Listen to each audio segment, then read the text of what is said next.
Hello dear viewers, welcome back to my channel. നമ്മൾ ഇന്ന് സംസാരിക്കാൻ പോകുന്നത് 6 habits that sharpen your focus എന്നുള്ളതാണ്. നമ്മുടെ ഫോക്കസ് ഷാർപ്പൻ ചെയ്യാൻ സഹായിക്കുന്ന, ഫോക്കസ് ഇൻക്രീസ് ചെയ്യാൻ സഹായിക്കുന്ന ഒരു 6 ഹാബിറ്റ്സ് എന്ന് പറയുന്നതാണ്. ഈ ഫോക്കസ് ഇല്ലായ്മ ഒരു പ്രശ്നം തന്നെയാണ് കേട്ടോ. ഞാൻ കുറച്ച് നാളുകളായിട്ട് ഇത് ഇപ്പോൾ ഫേസ് ചെയ്യുന്നുണ്ട്. എനിക്ക് ഒരിക്കലും ഉണ്ടാവാതിരുന്നൊരു കാര്യമാണ്. പക്ഷേ ഇപ്പോൾ കുറേ കാര്യങ്ങൾ നമ്മൾ ചെയ്യുന്നത് കൊണ്ടും സഡനായിട്ട് നമുക്ക് ജോബ് ചേഞ്ച് ഉണ്ടാകുമ്പോൾ അല്ലെങ്കിൽ പുതിയതായിട്ട് ചില റെസ്പോൺസിബിലിറ്റീസ് നമ്മൾ ഏറ്റെടുക്കുന്ന സമയത്തൊക്കെ സ്ട്രെസ്സ് കാരണം അല്ലെങ്കിൽ സമയത്തിന് ഇത് തീരുമോ എന്നുള്ള ടെൻഷനൊക്കെ കാരണം നമുക്ക് ചിലപ്പോൾ ഫോക്കസ് ഇഷ്യൂസ് ഉണ്ടാവാം, അല്ലെങ്കിൽ കോൺസെൻട്രേറ്റ് ചെയ്യാൻ പറ്റാത്ത ഇഷ്യൂസ്, അല്ലെങ്കിൽ മൾട്ടി ടാസ്കിങ് ചെയ്യുമ്പോഴുള്ള പ്രശ്നങ്ങളൊക്കെ നമ്മൾ ലൈഫിൽ ഫേസ് ചെയ്യേണ്ടി വന്നേക്കാം. അപ്പോൾ ഫോക്കസ് കൂട്ടാൻ വേണ്ടിയിട്ട്, ശ്രദ്ധ കൂട്ടാൻ വേണ്ടിയിട്ട് നമുക്ക് എന്തൊക്കെ ചെയ്യാൻ പറ്റും എന്നുള്ളതാണ് നമ്മൾ ഇന്ന് സംസാരിക്കാൻ പോകുന്നത്. വീഡിയോ യൂസ്ഫുൾ ആകുമെന്ന് തന്നെയാണ് ഞാൻ വിചാരിക്കുന്നത്. സ്റ്റുഡൻസിനും, വർക്ക് ചെയ്യുന്ന ആളുകൾക്കും, പഠിക്കുന്ന ആളുകൾക്കും, കോമ്പറ്റേറ്റീവ് എക്സാംസിനൊക്കെ പ്രിപ്പയർ ചെയ്യുന്ന ആളുകൾക്കൊക്കെ ഹെൽപ്ഫുൾ ആയിരിക്കും എന്ന് തന്നെയാണ് വിചാരിക്കുന്നത്. അപ്പോൾ നമുക്ക് വീഡിയോയിലേക്ക് കിടക്കാം കേട്ടോ. ആദ്യത്തെ കാര്യം എന്താണെന്നറിയാമോ? ഈ ഔട്ട് ഓഫ് കരിക്കുലം അങ്ങനെ ഉള്ളൊരു കാര്യമാണിത്. ബ്രെയിൻ ഗെയിംസ് ഒക്കെ ഇല്ലേ, അതായത് പസിൽസ് ഉണ്ട്, അതേപോലെ സുഡോക്കു പോലെയുള്ള ഗെയിംസ്, അതേപോലെ ഈ വേർഡ്സ് കണ്ടുപിടിക്കുന്ന ഗെയിംസ് ഒക്കെ ഇല്ലേ, ചെറിയ നമ്മൾ ഈ പേന വെച്ച് എഴുതി, അല്ലെങ്കിൽ നമുക്കിപ്പോൾ അതിൻ്റെയൊക്കെ ആപ്സും അവൈലബിൾ ആണ്. അങ്ങനത്തെ കാര്യങ്ങൾ ഡെയിലി കുറച്ച് സമയം, ഒരു ഹാഫ് ആൻ അവർ ഒക്കെ അങ്ങനത്തെ കാര്യങ്ങൾ ചെയ്യാൻ വേണ്ടിയിട്ട്, ഗെയിംസിന് വേണ്ടിയിട്ട് സ്പെൻഡ് ചെയ്യുക എന്നുള്ളതാണ്. ഇവിടെ സംഭവിക്കുന്നത് എന്താണ്? കോൺസെൻട്രേഷൻ ഇൻക്രീസ് ചെയ്യാണ്. നമ്മളും ഈ ഒരു പർട്ടിക്കുലർ ഗെയിമും അത് വിൻ ചെയ്യാനുള്ള ട്രിക്സും മാത്രമായിരിക്കും അപ്പം നമ്മൾ ആലോചിക്കുക എന്നുള്ളതാണ്. ഒരുമാതിരിപ്പെട്ട ഇങ്ങനത്തെ ഗെയിംസ് കളിക്കുമ്പോഴൊക്കെ നമുക്ക് പല വിചാരം ഉണ്ടാവില്ല എന്നുള്ളതാണ്. കാരണം ഈ സുഡോക്കു ഞാൻ സ്ഥിരം കളിക്കുന്നതാണ് കേട്ടോ. എൻ്റെ മേജർ ടൈമും ഞാൻ സ്പെൻഡ് ചെയ്യുന്നത് ഈ സുഡോക്കു കളിച്ചിട്ടാണ്. സുഡോക്കു പ്രിപ്പയർ ചെയ്യുന്ന സമയത്ത്, അല്ലെങ്കിൽ അതിൽ ടൈം സ്പെൻഡ് ചെയ്യുന്ന സമയത്ത് എനിക്ക് പലപ്പോഴും തോന്നിയിട്ടുണ്ട്, ഞാനും ഈ സുഡോക്കും എൻ്റെ മൈൻഡിൽ അപ്പോൾ വരുന്ന മെസ്സേജോ അല്ലെങ്കിൽ അങ്ങനത്തെ കാര്യങ്ങളൊന്നും എൻ്റെ മൈൻഡിൽ ഉണ്ടാവില്ല എന്നുള്ളതാണ്.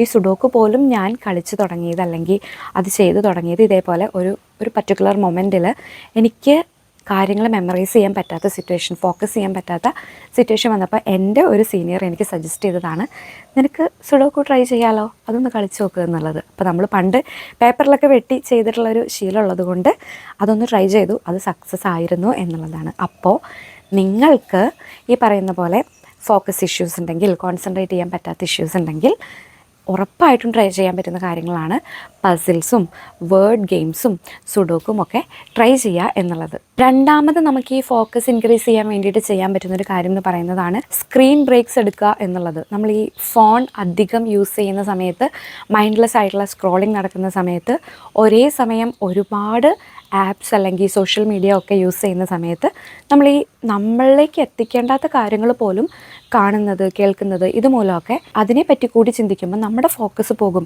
യഥാർത്ഥത്തിൽ നമ്മൾ എവിടെയാണോ ശ്രദ്ധിക്കേണ്ടത് അതിൽ നമുക്ക് ഫോക്കസ് പോകും എന്നുള്ളൊരു പ്രശ്നം പലപ്പോഴും സംഭവിക്കുന്നതായിട്ട് കണ്ടിട്ടുണ്ട്. എൻ്റെ വളരെ അടുത്ത ഒരു ചേച്ചി, ഞാൻ സിസ്റ്റർഹുഡായിട്ട് കാണുന്നൊരു ചേച്ചി എൻ്റെ അടുത്ത് കഴിഞ്ഞ ദിവസം പറഞ്ഞൊരു കാര്യമാണ്, എടി ഞാൻ വേണമെന്ന് വെച്ചിട്ടല്ല ഈ ആപ്പ് യൂസ് ചെയ്യുന്ന സമയത്ത് അല്ലെങ്കിൽ യൂട്യൂബ് എടുക്കുന്ന സമയത്ത് ഈ ലോകത്ത് നടക്കുന്ന സകല പരദൂഷണവും എനിക്ക് ഫീഡായിട്ട് വരികയാണ്, ഞാൻ പിന്നെ അതിനെപ്പറ്റി ആലോചിച്ചിരിക്കും എന്നുള്ളത്. ഇതൊരു വലിയ പ്രശ്നമല്ലേ? കാരണം നമുക്കത് വേണ്ട, നമുക്ക് ആലോചിക്കേണ്ട ആവശ്യമില്ല, നമ്മളിലേക്ക് എത്തേണ്ടാത്ത കാര്യമാണ്. പക്ഷേ നമ്മൾ ഇപ്പോൾ ജീവിക്കുന്ന ഒരു കാലഘട്ടം എന്താണെന്ന് വെച്ച് കഴിഞ്ഞാൽ, വേണ്ടെന്ന് വെച്ചാൽ പോലും ലോകത്ത് നടക്കുന്ന ഈ പാപ്പരാസി, ഗോസിപ്സ്, ഇങ്ങനത്തെ കാര്യങ്ങളൊക്കെ നമ്മുടെ ലൈഫിലേക്ക് വരും എന്നുള്ളതാണ്. സോ ഏറ്റവും ബെറ്റർ എന്താണെന്ന് വെച്ച് കഴിഞ്ഞാൽ, ഒരു പർട്ടിക്കുലർ ടൈം മാത്രം, അല്ലെങ്കിൽ കുറച്ച് ടൈം മാത്രം നമ്മൾ ഫോൺ യൂസ് ചെയ്യുക. അല്ലാത്ത സമയത്തൊക്കെ സ്ക്രീൻ ബ്രേക്സ് എടുക്കുക, സ്ക്രീൻ ടൈം കുറയ്ക്കുക. എന്നിട്ട് നമുക്ക് എന്താണോ കോൺസെൻട്രേറ്റ് ചെയ്യേണ്ടത്, എവിടെയാണോ പഠിക്കേണ്ടത്, എവിടെയാണ് നമുക്ക് ഏറ്റവും കൂടുതൽ ടൈം സ്പെൻഡ് ചെയ്യേണ്ടത്, അതിൽ ടൈം സ്പെൻഡ് ചെയ്യുക എന്നുള്ളതാണ്. മൂന്നാമത്തെ ഒരു കാര്യം പറയട്ടെ, ടൈഡി വർക്ക് സ്പേസ് എന്ന് പറയുന്നത്. വർക്ക് സ്പേസ് എന്ന് പറഞ്ഞു കഴിഞ്ഞാൽ നമ്മൾ ഓഫീസിലേക്കുന്ന വർക്ക് സ്പേസ് മാത്രമല്ല കേട്ടോ.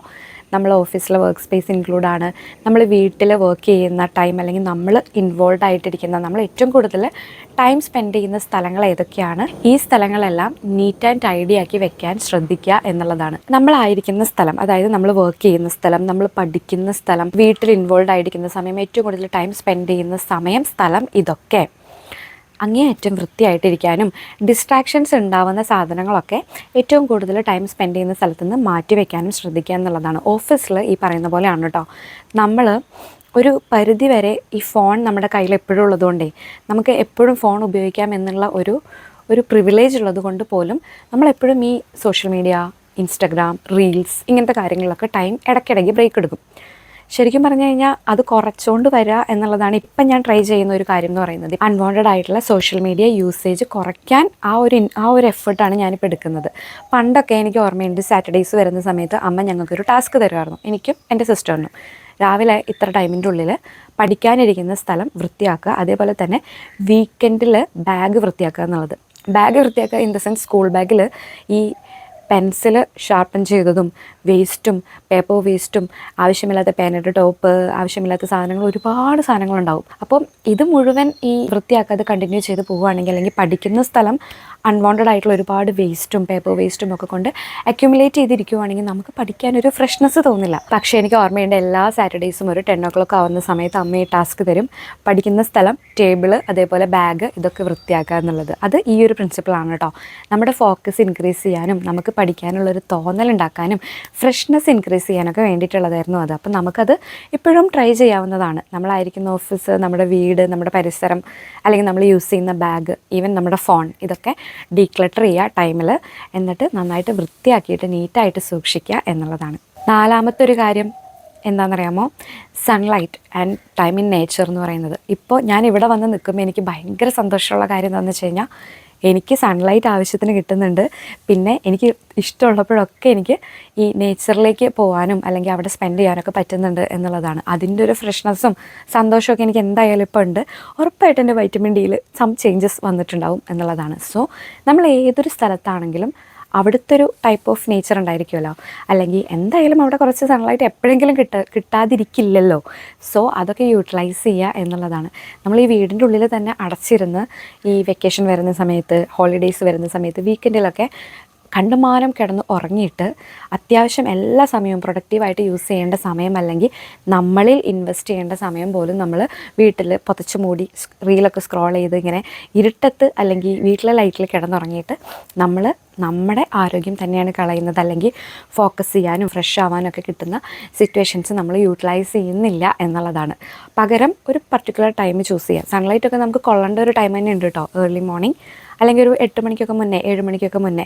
അപ്പോൾ ആ ടൈമിലൊക്കെ എണീറ്റിട്ട് ഒരു വാക്കിന് പോവുക. അപ്പോൾ എന്തായി, വാക്കും നടക്കും, അതേപോലെ നമുക്ക് ആവശ്യത്തിനുള്ള സൺലൈറ്റും കിട്ടും. നേച്ചറിൽ ടൈം സ്പെൻഡ് ചെയ്തു എന്നുള്ളതാണ്. നേച്ചറിൽ ടൈം സ്പെൻഡ് ചെയ്യുമ്പോഴൊരു പോസിറ്റീവ് ഫാക്ടർ എനിക്ക് തോന്നിയിട്ടുള്ളത് എന്താണെന്നറിയോ? നമ്മൾ ആ കാണുന്ന കുറേ കാര്യങ്ങളില്ലേ, ലൈക്ക് പൂ വിരിയുന്നു, പൂമ്പാറ്റ പറക്കുന്നു, അല്ലെങ്കിൽ ഒരു ഭംഗിയുള്ള എന്തെങ്കിലും ഒന്ന് കാണുന്നു, ഒരു പൂച്ചക്കുട്ടി ഓടുന്നു. അപ്പോൾ പെട്ടെന്ന് നമ്മുടെ ഒരു ശ്രദ്ധ നമ്മൾ ടെൻഷൻ അടിച്ചിരിക്കുന്ന കാര്യങ്ങളിൽ നിന്നൊക്കെ മാറിയിട്ട് ഈ ഒരു സാധനത്തിലേക്ക് പോകും എന്നുള്ളതാണ്. അതൊരു നല്ല കാര്യമല്ലേ? അപ്പോൾ ഈ ഫോക്കസ് ഇൻക്രീസ് ചെയ്യാൻ ട്രൈ ചെയ്യുന്നവർ, ശ്രദ്ധയില്ലായ്മ മൂലം പഠിക്കാനും വർക്ക് ചെയ്യാനും ഒന്നും പറ്റാതിരിക്കുന്നവരൊക്കെ ഡെയിലി ഒരു ഹാഫ് ആൻ അവറൊക്കെ നേച്ചറിൽ സ്പെൻഡ് ചെയ്യാനും ഈ സൺലൈറ്റൊക്കെ കിട്ടുന്ന രീതിയിലൊക്കെ നമ്മുടെ ഹാബിറ്റ്സ് അല്ലെങ്കിൽ നമ്മുടെ റുട്ടീൻ ചേഞ്ച് ചെയ്യാനും നമ്മുടെ മോർണിംഗ് ടൈമിലെ മോർണിംഗ് ഹാബിറ്റൊക്കെ ഒന്ന് ചേഞ്ച് ചെയ്യാനും ട്രൈ ചെയ്താൽ നന്നായിരിക്കും എന്നുള്ളതാണ്. അഞ്ചാമത്തെ ഒരു പോയിന്റ് എന്താണെന്ന് വെച്ച് കഴിഞ്ഞാൽ റീഡിങ് ആൻഡ് മെഡിറ്റേറ്റ് എന്ന് പറയും. റീഡ് ചെയ്യുക എന്നുള്ളത് ഈ പറയുന്ന പോലെ ഫോക്കസ് ഇല്ലാത്തൊരു വ്യക്തിക്ക് നമുക്ക് കൊടുക്കാൻ പറ്റുന്ന ഏറ്റവും ഇമ്പോർട്ടൻ്റ് ആയിട്ടുള്ള ടാസ്ക്കാണ്. ഡെയിലി 10 പേജ് വെച്ച് വായിക്കുക, എന്നിട്ട് വീക്കെൻഡിൽ ഞാനത് മോണിറ്റർ ചെയ്യും എന്നൊക്കെ പറയാം. ആക്ച്വലി നമുക്കിപ്പോൾ അങ്ങനെ ആരും പറയാനില്ലല്ലോ അല്ലേ? സോ സെൽഫ് ടാസ്ക് കൊടുക്കുക. വീക്കെൻഡിൽ നമ്മളെ തന്നെ ഇത് ഇവാലുവേറ്റ് ചെയ്യും. ഒരു പുസ്തകം കൊടുത്തു, അതിൻ്റെ എത്ര പേജ് ഞാൻ വായിച്ചു, എത്ര ശ്രദ്ധയോടെ എനിക്ക് വായിക്കാൻ പറ്റി, അതിലെ ക്യാരക്ടേഴ്സും അതിൽ പറഞ്ഞു പോകുന്ന, ഇപ്പം നോൺ ഫിക്ഷനൊക്കെ ആണെങ്കിൽ അതിൽ പറഞ്ഞു പോകുന്ന കാര്യങ്ങളൊക്കെ എനിക്ക് മെമ്മറൈസ് ചെയ്യാൻ പറ്റുന്നുണ്ടോ, എൻ്റെ ലൈഫിൽ അത് യൂസ്ഫുൾ ആണോ എന്നുള്ളതൊക്കെ ഒന്ന് സെൽഫ് ഇവാലുവേറ്റ് ചെയ്യാം. ഡെയിലി വായിക്കുന്നത് കോൺസെൻട്രേഷൻ കൂട്ടാൻ അത്രയും ഹെൽപ്പ് ചെയ്യുന്നൊരു ഹാബിറ്റാണ് കേട്ടോ. അതേപോലെ തന്നെയാണ് മെഡിറ്റേറ്റ് ചെയ്യുക എന്നുള്ളതും. മെഡിറ്റേറ്റ് ചെയ്യുക അല്ലെങ്കിൽ നേച്ചറിൽ ടൈം സ്പെൻഡ് ചെയ്യുക എന്നുള്ളത് ഇമ്പോർട്ടൻ്റ് ആയിട്ടുള്ള കാര്യമാണ്. നമ്മുടെ ഫോക്കസ് കൂട്ടാനും നമ്മുടെ ഈ ഉള്ളിലിങ്ങനെ അക്യുമുലേറ്റ് ചെയ്ത് കിടക്കുന്ന ടെൻഷൻസും വെറീസും അൺവാണ്ടഡ് ആയിട്ടുള്ള തോട്ട്സും അൺവാണ്ടഡ് ആയിട്ടുള്ള ആളുകളെ പറ്റിയുള്ള ചിന്തകളൊക്കെ മാറിപ്പോവാനും നമുക്ക് നമ്മളിലേക്ക് തന്നെ ശ്രദ്ധ കേന്ദ്രീകരിക്കാനൊക്കെ മെഡിറ്റേഷൻ ഭയങ്കര ഹെൽപ്ഫുള്ളായിട്ടുള്ള ഒരു കാര്യമാണ് കേട്ടോ. ആറാമത്തെ കാര്യം എന്ന് പറയുന്നതാണ് ക്വാളിറ്റി സ്ലീപ്പ്. ക്വാളിറ്റി സ്ലീപ്പ് എന്ന് പറയുന്നത് കുറച്ച് സമയം നന്നായിട്ട് ഉറങ്ങി എന്നല്ല, നമ്മളൊരു ടൈം ഫിക്സ് ചെയ്യുക നമുക്ക് തന്നെ. അപ്പോൾ ആ ഒരു ടൈമിൽ നമുക്ക് കിടന്നുറങ്ങാൻ പറ്റും. അപ്പോൾ എന്തൊക്കെയാണ് ശ്രദ്ധിക്കേണ്ടത്? ആ ഒരു ടൈമിൽ നമ്മുടെ എല്ലാ വർക്കും തീർക്കുക, നന്നായിട്ട് ഫ്രഷായിട്ട് ബെഡിലേക്ക് പോവുക. ആ ഒരു ടൈമിൽ ഫോൺ യൂസേജും സോഷ്യൽ മീഡിയ യൂസേജൊക്കെ ഒഴിവാക്കുക. ഈ കൗണ്ട് ഡൗൺ മെത്തേഡൊക്കെ യൂസ് ചെയ്യാം കേട്ടോ. ഞാൻ തീരെ ഉറങ്ങാൻ പറ്റാത്ത സമയത്തൊക്കെ 100ൽ നിന്ന് ഇങ്ങനെ നേരെ താഴേക്ക് എണ്ണും. ചില സമയത്ത് അത് 200, 300, 500 ഒക്കെ ആവും. പക്ഷേ എപ്പോഴെങ്കിലുമൊക്കെ ഞാൻ ഉറങ്ങിപ്പോകും. ഇതുവരെ ആ ടെക്നിക്ക് എന്നെ ഡിസപ്പോയിൻറ്റ് ചെയ്തിട്ടില്ല എന്നുള്ളതാണ്. സോ നിങ്ങൾക്ക് വേണമെങ്കിൽ ട്രൈ ചെയ്യാം കേട്ടോ. അപ്പോൾ ഒരു 10 മണി, ഇപ്പോൾ മാറുന്ന ജീവിത സാഹചര്യത്തിൽ അതൊരു 11 മണി ഒക്കെ നമ്മൾ കിടന്നുറങ്ങാം. ഒരു 6 o'clock ഒക്കെ വരെ നന്നായിട്ട് കിടന്നുറങ്ങി എണീറ്റ് വരുമ്പോൾ തോന്നുന്ന ഫ്രഷ്നെസ് ആ ഒരു ദിവസത്തിനെ തന്നെ ബാധിക്കും എന്നുള്ളതാണ്. സോ ക്വാളിറ്റി സ്ലീപ്പ് കിട്ടുന്നത് ഫോക്കസ് ഇൻക്രീസ് ചെയ്യാനും അൺവാണ്ടഡ് ആയിട്ടുള്ള തോട്ട്സ് ഹിറ്റ് ചെയ്യാതിരിക്കാനും ഒക്കെ നമ്മളെ ഹെൽപ്പ് ചെയ്യും എന്നുള്ളതാണ്. അപ്പോൾ നമ്മൾ വീഡിയോ വൈൻഡപ്പ് ചെയ്യാൻ പോവുകയാണ് കേട്ടോ. ഇന്ന് സംസാരിച്ചത് how to increase your focus. അതിനൊരു 6 വഴികൾ ആണ് നമ്മളിന്ന് ഷെയർ ചെയ്തതൊക്കെ നിങ്ങൾക്ക് ഹെൽപ്ഫുള്ളായി എന്ന് തന്നെ വിചാരിക്കുകയാണ്. മനസ്സിലാകുന്ന രീതിയിൽ തന്നെയാണ് പറഞ്ഞു പോയതും എന്ന് ഞാൻ വിശ്വസിക്കുകയാണ്. അപ്പം നമ്മുടെ ചാനൽ ആരെങ്കിലും സബ്സ്ക്രൈബ് ചെയ്യാത്തവരുണ്ടെങ്കിൽ സബ്സ്ക്രൈബ് ചെയ്യാനും വീഡിയോ ലൈക്ക് ചെയ്യാനും കമൻറ്റ് ചെയ്യാനൊക്കെ റിക്വസ്റ്റ് ചെയ്യാണ്. ആർക്കെങ്കിലും യൂസ്ഫുൾ ആവും എന്ന് തോന്നുകയാണെങ്കിൽ ഷെയർ ചെയ്ത് കൊടുക്കുക. പുതിയൊരു വീഡിയോ ആയിട്ട് നെക്സ്റ്റ് ഡേ കാണാം. Bye and thank U.